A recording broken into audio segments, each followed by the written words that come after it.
Totila d'oro, la più importante onorificenza della città di Treviso, è stato consegnato alla famiglia Giannakopoulos e al gruppo Media Nord-Est. Stamane la cerimonia nel museo di Santa Caterina. Non ce l'ha fatta il piccolo Riccardo, il bambino di 16 mesi di Bolzano Vicentino colpito da una forma di meningite fulminante. Donati gli organi. Sabato di sangue sulle strade del Veneto, 4 persone hanno perso la vita in altrettanti incidenti a Verona, Musile di Piave e 2 in provincia di Treviso.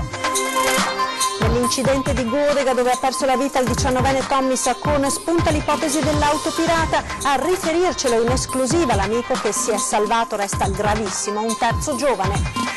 L'autonomia del Veneto presto approderà alle Camere, lo annuncia la Presidente del Senato Casellati stamane a Padova. Presto incontrerò il Presidente della Camera Fico, dice. Depositate le motivazioni della sentenza che ha assolto il carabiniere che sparò a Mauro Guerra mentre cercava di scappare da un TSO. Il trattamento, si legge nella sentenza, era illegittimo. Andrà ad una donna di Milano il primo assegno di mantenimento a favore del coniuge più debole. È il primo caso in Italia dopo il divorzio tra 2 donne unite civilmente grazie alla legge Cirinnà.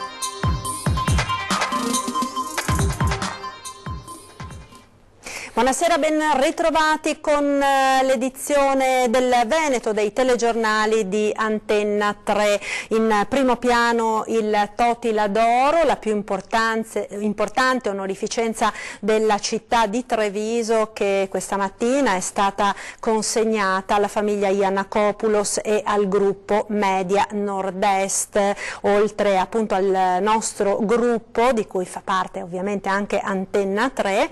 Il riconoscimento è stato consegnato a Don Canuto Toso, volto della Trevigiani nel mondo, e alla famiglia Francescato, icona del rugby trevigiano. Vediamo. 3 Totila per 3 storie trevigiane. Antenna 3, i trevigiani nel mondo e la famiglia del rugby. E i 3 volti che le rappresentano sono quelle dell'editore di Media Nord-Est Filippo Giannakopoulos, di Don Canuto Toso e di Rino Francescato.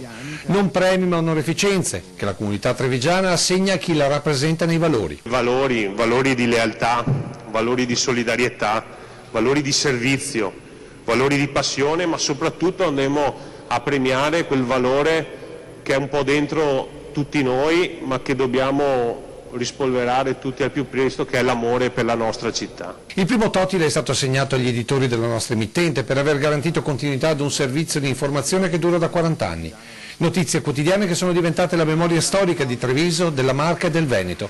Per questo, nel consegnare all'editore di Antenna 3 il Totila, il sindaco Conte ha lanciato un nuovo obiettivo da raggiungere. Io un desiderio ce l'avrei e credo che possa essere un progetto che possiamo fare insieme, ma raccogliendo tutte quelle belle interviste, quelle immagini che da 40 anni sono entrate nelle nostre famiglie, potremmo pensare a un bel docufilm sulla città di Treviso che ci faccia capire in 40 anni com'è cambiata.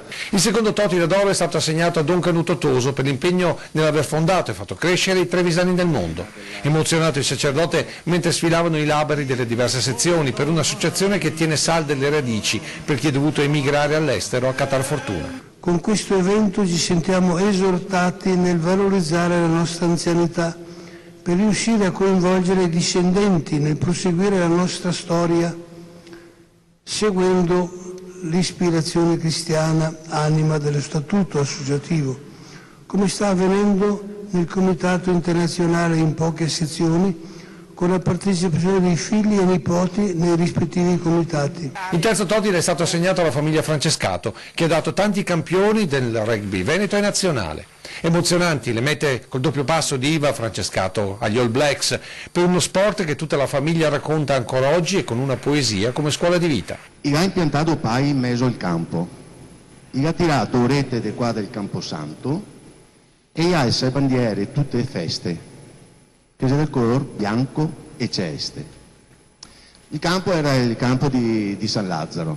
Lì Nello, dopo l'esperienza di San Giuseppe, ha cominciato a giocare a rugby e ha cominciato anche a drogarci di rugby. Lì abbiamo imparato i valori del rugby e abbiamo cominciato a sudare lì, a San Lazzaro, vicino al Camposanto proprio. Volti e storie oggi insigniti dei Totila, ma soprattutto esempio per le generazioni di domani. Perché è bello sentire parlare di zii, di nipoti, di padre, di madre come esempi da seguire, da imitare e da rispettare tanto. Quindi grazie davvero. Come avete visto, dunque, tra gli insigniti questa mattina anche la famiglia Yiannakopoulos, proprietaria del gruppo editoriale Media Nord-Est di cui fa parte Antenna 3. Un conferimento per avere garantito continuità di servizio di informazione ai cittadini, un servizio che dura da 40 anni. Ci sentiamo veramente onorati di essere qui oggi a ricevere questa onorificenza, e se siamo qua oggi è perché la nostra storia personale si è intrecciata con una grande storia trevigiana che è quella di Antenna 3. Treviso ha assegnato il Totila d'Oro alla famiglia Yiannakopoulos, editrice di Antenna 3, che con Rete Veneta, Tele Nord-Est e Tele 4 Trieste compongono il gruppo Media Nord-Est.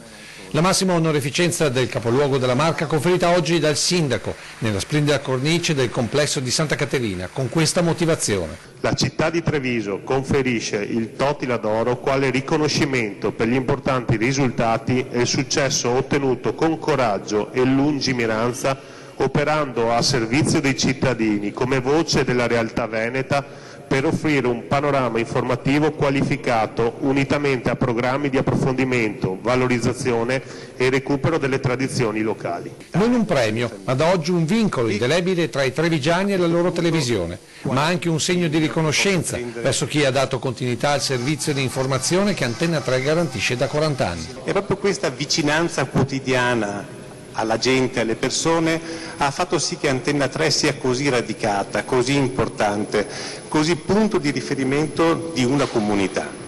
E quindi oggi è doveroso. Io ho 42 anni e mi trovo adesso a rappresentare un emittente che ha 40 anni di storia, quindi capite bene che io sono soltanto l'ultima staffetta che porta il testimone. 40 anni rivissuti nel corso della cerimonia con volti e immagini d'epoca, fino ad arrivare al quotidiano, garantendo come per il disastro ambientale del Bellunese sempre verità nelle notizie. Abbiamo dovuto far fronte a un ulteriore problema, oltre al vento, la pioggia e i danni, che erano le fake news, e quindi grazie proprio a Antenna 3 abbiamo potuto mettere a tacere tutte quelle false notizie che circolavano, ma soprattutto i cittadini, anche quelli colpiti dal disastro, hanno potuto sapere in tempo reale quali erano i movimenti dei soccorritori e qual era lo stato attuale dei fatti. Un legame tra emittente e territorio che continuerà. A questo punto qual è l'impegno che posso prendere in maniera ufficiale qua davanti a voi oggi, moralmente davanti a Treviso, alla provincia, al Veneto, è che Antenna 3 starà sempre dalla parte dei cittadini, continuerà questa storia di informazione, di comunità. Un'ampia pagina ora dedicata alla cronaca, non ce l'ha fatta il piccolo Riccardo, il bimbo di 16 mesi colpito da una forma di meningite fulminante, era ricoverato al San Bortolo di Vicenza. Continuerà a vivere nel sorriso di altre persone il piccolo Riccardo, il bambino di 16 mesi di Bolzano Vicentino, morto all'ospedale San Bortolo, dopo aver lottato per alcuni giorni contro una forma di meningite fulminante. Alle 21 di venerdì la commissione interna, chiamata a valutare il suo caso, ha dato il responso che nessuno avrebbe mai voluto sentire. Riccardo non ce l'aveva fatta. Accanto a lui c'erano i genitori che, nonostante il dolore, hanno acconsentito che la sua morte si trasformasse in speranza, tanto che già nella notte è stato avviato un espianto multiorgano per la donazione. Una tragedia piombata come un fulmine a ciel sereno nella vita della famiglia. Riccardo aveva avviato l'iter vaccinale previsto per la sua età, frequentava un asilo nido. Da martedì stava male, colpito da un'otite. Mercoledì le sue condizioni si erano aggravate tanto che i genitori lo avevano portato al pronto soccorso del San Bortolo. I medici si erano resi conto che la situazione era molto grave. Il ricoverato in terapia intensiva pediatrica ha sempre avuto una febbre altissima. Venerdì le condizioni si sono rivelate disperate fino al drammatico epilogo. Nessun rischio o pericolo di contagio, ripetono i sanitari del San Bortolo, tanto che non è stata avviata nessuna profilassi né per i familiari né per gli altri bambini del nido. Una meningite da pneumococco è la malattia che ha colpito il piccolo Riccardo, un batterio che di solito in rari casi arriva al cervello, spiegano i sanitari. Per capire cosa sia esattamente accaduto saranno necessari ulteriori approfondimenti. Intanto resta il dolore, grande, di una famiglia e di un'intera comunità. E torniamo ora a parlare degli incidenti stradali. Quello di oggi è stato un sabato funestato dalle tragedie sulla strada, ben 4 gli incidenti mortali che si sono verificati sulle strade della nostra regione. Un uomo di 42 anni è morto a San Giovanni Ilarione in provincia di Verona. Si tratta appunto di un 42enne che ha perso il controllo della sua moto ed è uscito di strada restando ucciso sul colpo per la gravità dei traumi riportati. E poi altri 2 incidenti mortali si sono verificati oggi in provincia di Treviso. A Mareno di Piave un uomo di 52 anni, Giuseppe Ippolito, ha perso la vita dopo essersi schiantato con l'auto contro un albero. A causare l'incidente molto probabilmente un malore alla guida. E a Colfrancui di Oderzo una donna di 72 anni residente ad Ormelle in sella ad un ciclomotore è morta dopo essere finita contro un autocarro fermo a lato della strada. Per la pulizia del Ciglio, subito soccorsa, l'anziana è stata portata all'ospedale di Oderzo dove si è spenta poco dopo il ricovero. Ed un altro grave incidente si è verificato oggi nel tardo pomeriggio a Musile di Piave. A perdere la vita un giovane. Sentiamo. Erano le 16:30 circa quando l'auto guidata da un ventenne, di cui non sono ancora state rese note le generalità, si è prima schiantata contro un albero, poi si è capovolta rotolando su se stessa e finendo la sua corsa in un campo poco distante, a Musile di Piave, lungo la Triestina. Sul posto sono giunti immediatamente i vigili del fuoco, i sanitari del SUEM 118 e anche l'elisoccorso, che però non è servito dal momento che per il ragazzo non c'era più nulla da fare. È morto sul colpo. Al vaglio degli agenti della polizia locale di Musile, giunti sul posto, la dinamica dello schianto che non ha lasciato scampo al ventenne. E nell'incidente dell'altra notte a Godega, nel Trevigiano, dove ha perso la vita un 19enne, spunta l'ipotesi di un'auto pirata. A riferirlo in esclusiva ai nostri microfoni l'amico che si è salvato. Resta invece gravissimo un terzo giovane. Sentiamo. Cosa è successo? Eravamo in 3 in macchina, Tommy guidava, l'altro era passeggero al suo lato, poi c'ero io da parte del conducente da dietro. Stavamo prendendo la curva finché almeno mi è sembrato di vedere una macchina comparire che ci veniva incontro in mezzo alla strada. La curva l'ha presa male e siamo finiti nel fosso, altro non ricordo perché penso di aver anche perso i sensi. È tornato a casa il terzo ragazzo rimasto coinvolto nell'incidente dell'altra notte a Godega di Sant'Urbano ed è quasi certo che nel sinistro sia coinvolta una seconda auto, un'auto pirata. Una macchina in senso opposto che ha invaso la vostra carreggiata. Tommy a quel punto cosa ha fatto? Ha cercato di non andarle incontro e siamo finiti nella curva giù per il fosso. Questo sì, ma lei ricorda? Sì, questo è quello che ricordo perché è stato un istante, tempo di chiudere gli occhi e è successo questo. Era buio, non ha visto bene l'auto che vi veniva incontro? No, zero. Dimesso da poche ore dall'ospedale di Conegliano, fortunatamente senza gravi traumi, ha ancora impressi nella mente quei terribili istanti. Zona industriale, via Cordignano, lo schianto. Tommy Saccon, 19 anni appena compiuti, morto praticamente sul colpo. L'altro amico di 18 anni seduto al posto del passeggero che lotta tra la vita e la morte all'ospedale di Cattinara a Trieste. Lui, con la voce rotta dall'emozione, nonostante la ferita alla testa, si considera un miracolato. Sì, me ne sono reso conto. Lei adesso incontrerà i familiari dei suoi amici? Spero di sì. Cosa ci tiene a dirgli? Sì, io sono dispiaciuto. Una cosa simile non se l'era immaginata nessuno. Io cerco di dare più sostegno possibile alla famiglia e a tutti quanti. per qualsiasi cosa io per loro ci sono. Per la comunità di San Fior, quello pagato alla strada è un tributo che continua a rimanere troppo alto. Solo un anno fa, nel gennaio del 2018, era toccato ad un altro 18enne, Massimo Pizzol. La realtà è che probabilmente non ci abbiamo messo abbastanza per istruire questi ragazzi, per sensibilizzarli al fatto che il pericolo ci abbiamo sempre in agguato, soprattutto quando fa buio, soprattutto quando si è in un'auto, soprattutto quando si è con amici, perché la disattenzione è normale. Tragedia a Castelmassa in provincia di Rovigo, una bimba di poco più di un mese è morta improvvisamente, probabilmente a causa di un arresto cardiaco. Ieri sera i genitori, vedendo che la piccina aveva perso conoscenza, sono corsi alla guardia medica del paese. I sanitari del 118 hanno cercato di rianimarlo, ma la piccola non ce l'ha fatta. Sul posto sono intervenuti anche i carabinieri ed è stata informata la procura.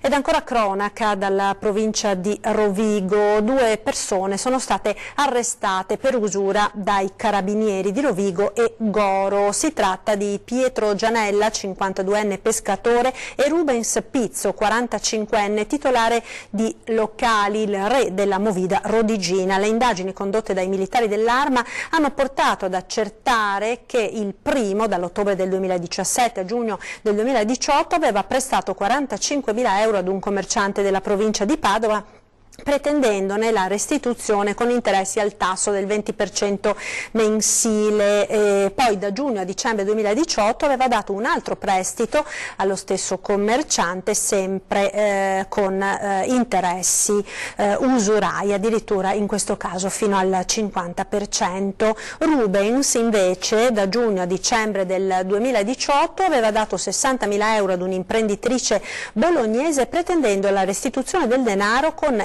interessi al tasso del 200% annuo. Entrambi gli indagati sono stati posti agli arresti domiciliari. A Bassano oggi è stato dato l'ultimo saluto al papà coraggio, Andrea Bizzotto, cerimonia piena di significato. Vediamo. And after the storm,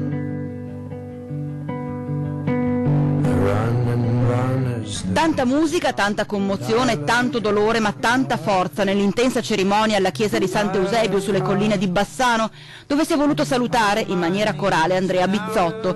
C'erano tutti i suoi amici, c'erano i suoi genitori, i suoi parenti, le persone che hanno conosciuto e voluto bene a questo uomo colpito dalla malattia che lo ha strappato alla vita a soli 33 anni. not this mind and not this heart I won't run.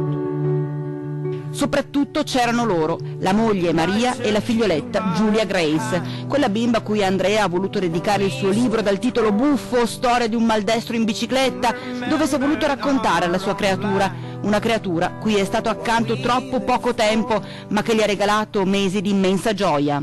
La vita che Andrea ha dato alla bambina, la bambina l'ha restituita al padre. Quella gioia che Andrea, bassanese, nato a Cittadella, l'ingegnere musicista, amante della cucina che si era trasferito in Germania, dove aveva conosciuto la sua Maria, comunicava come un respiro caldo che ora, per chi lo amava, è difficile non sentire più accanto. Come può essere la vita così ingiusta da lasciare che qualcuno incontri l'unico vero amore, col quale fa tutto insieme, col quale condividi ogni passione, ogni speranza, e poi toglierglielo via? Questa domanda mi ha dato tanto da pensare, mi ha disturbato e fatto infuriare. La risposta della mia cara amica Anja mi ha fatto riflettere profondamente. Mi ha detto: Maria, almeno hai avuto la fortuna di incontrare questo amore. Alcuni non lo trovano mai in tutta la vita. Una consapevolezza che ha dato a Maria il coraggio di continuare ad amare la vita, invitando tutti a seguire il suo esempio. Siate coraggiose e senza paura. Oggi sono qui avanti da noi in un vestito da sposa in un paese straniero e faccio un discorso in una lingua che non è la mia. So quali pensieri pieni di paura leggo può generare. Vorrei chiedere di celebrare oggi l'amore per lui e da lui. non mettendo in primo piano il nostro lutto personale, la nostra rabbia e il nostro dolore, ma piuttosto scegliendo l'amore invece dell'egoismo, almeno per oggi.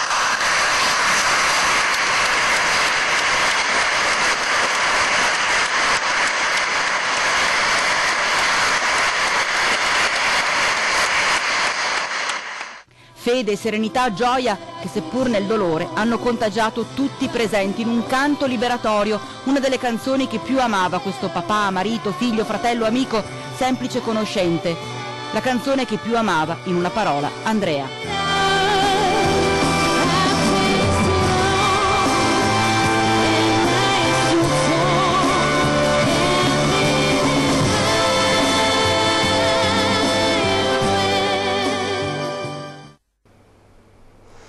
Linea alla regia, ora ci fermiamo per qualche istante, a tra poco.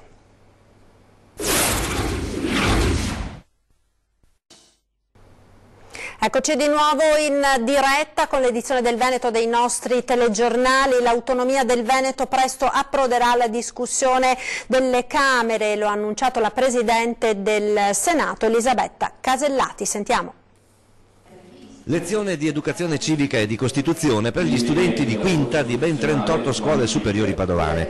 Tra i docenti della mattinata, organizzata dalla provincia, anche la Presidente del Senato Maria Elisabetta Casellati, che ai maturandi ha spiegato come procederà a Roma l'iter dell'autonomia regionale prevista dalla Costituzione. Un iter che stiamo cercando di tracciare, perché è una novità assoluta. L'articolo 116 della Costituzione non è mai stato applicato, ed allora con il Presidente della Camera Fico stiamo vedendo come si possano realizzare, per così dire, le intese anche all'interno del Parlamento. È tutto ancora da scrivere, è una pagina bianca. Una lenta tempistica che non sorprende uno dei massimi esperti di autonomia amministrativa e di Costituzione. Diciamo pure, meglio tardi che mai, lei sa che quando le robe finiscono a Roma dopo diventano problemi, perché si mette in moto tutta la macchina burocratica, indispensabile, ma che comunque ha i suoi tempi, i suoi modi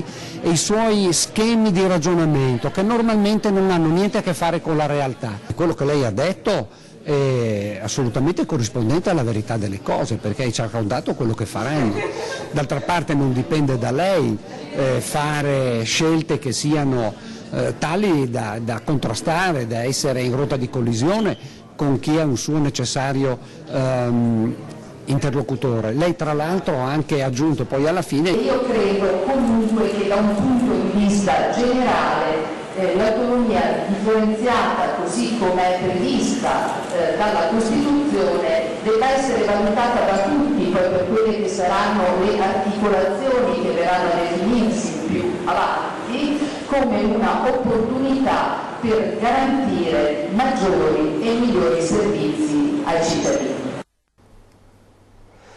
Depositate le motivazioni della sentenza che ha assolto il carabiniere che sparò nel 2015 a Mauro Guerra, padovano, mentre cercava di scappare da un TSO. Sentiamo.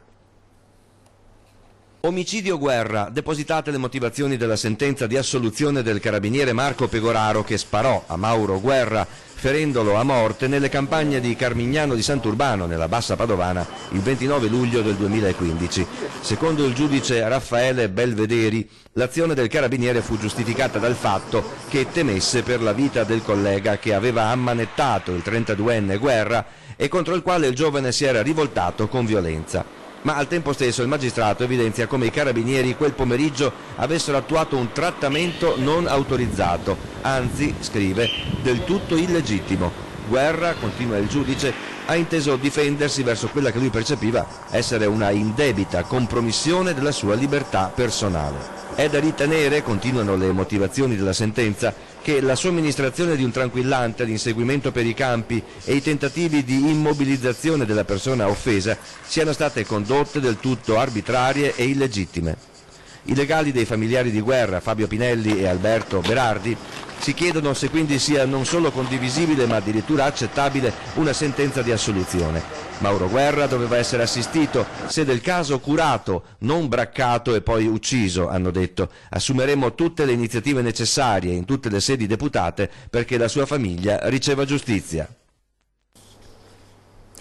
Andrà ad una donna di Mirano il primo assegno di mantenimento a favore del coniuge più debole. Si tratta del primo caso in Italia dopo il divorzio tra due donne unite civilmente grazie alla legge Cirinnà.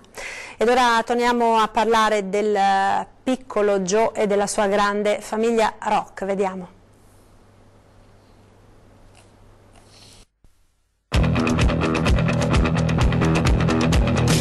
Frenetica come quella di una rock star la vita del piccolo Joe, che con i suoi 2 anni e poco più è conosciuto e adorato proprio da tutti. Giovanni, lo ricordiamo, deve essere sottoposto a un delicato intervento in Florida, costosissimo, si parla di 400.000 euro. Ma è l'unica chance per il nostro piccolo per poter correre e giocare come i suoi coetanei. Il gruppo Media Nord-Est ha sostenuto sin da subito questa famiglia di Piazzola sul Brenta, che non si ferma un attimo, sempre insieme per raccogliere fondi necessari all'operazione. Attraverso le nostre telecamere si sono raccontati, il piccolo Joe si è scatenato.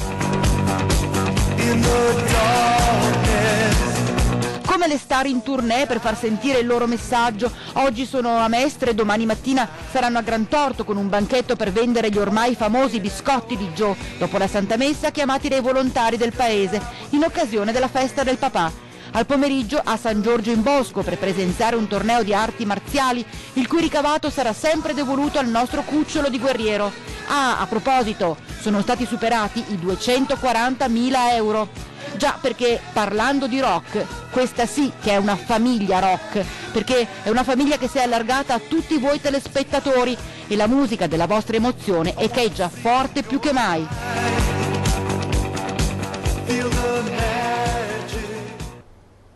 Ed è tutto per questa edizione, ci salutiamo come sempre con le previsioni del tempo, arrivederci.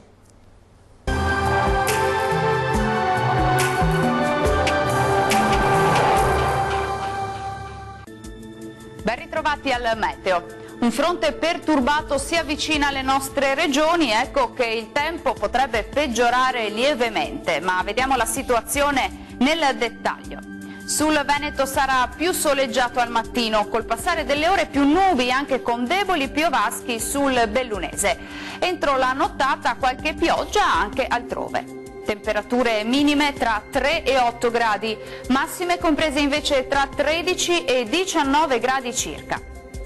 Spostiamoci ora sul Friuli Venezia Giulia.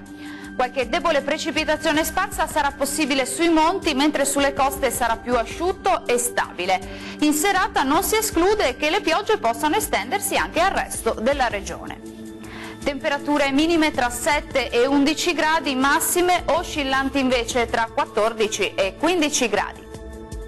Raggiungiamo infine il Trentino Alto Adige. Tanto sole ovunque, il cielo sarà poco o parzialmente nuvoloso, ma anche qui peggiorerà in serata con l'arrivo di qualche piovasco. Temperature minime sui 4 gradi, massime sui 15 gradi circa. Bene, dal meteo per ora è tutto, vi do appuntamento al prossimo aggiornamento. Arrivederci.